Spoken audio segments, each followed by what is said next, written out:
Bonjour, bienvenue dans cette nouvelle capsule vidéo sur la Méditerranée médiévale. Abordons toujours dans le grand 1 un grand B, l'Empire byzantin, une puissance menacée, et petit 1, la confusion du politique et du religieux. Il faut se souvenir que l'Empire byzantin est le réceptacle, l'héritier de différentes civilisations qui l'ont précédé. L'héritage romain est important, notamment dans le domaine du droit et de l'administration, mais il y a aussi un héritage grec dans le domaine linguistique et culturel, et enfin l'héritage chrétien dans le domaine religieux et moral.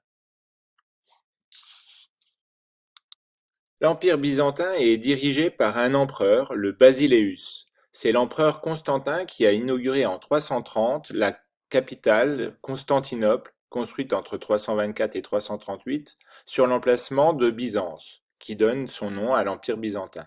En 395, Constantinople devient la capitale de l'Empire romain d'Orient. L'empereur byzantin détient un pouvoir absolu. Il est choisi par l'armée, il est acclamé par le peuple et enfin il est couronné par le patriarche de Constantinople dans la basilique de Sainte-Sophie. Le patriarche, c'est le chef de l'église à Constantinople. L'empereur détient un pouvoir absolu en effet et il détient aussi le pouvoir religieux. Byzance est ce qu'on appelle une théocratie. C'est-à-dire que le pouvoir est exercé soit par les ministres du culte, soit par un souverain considéré comme le représentant de Dieu sur terre. En principe, la loi civile et la loi religieuse se confondent dans une théocratie. L'Église byzantine ne reconnaît pas la suprématie du pape, l'évêque de Rome. Après 1024, le nom du pape n'est plus cité dans les messes byzantines. Les prêtres byzantins ont la possibilité de se marier.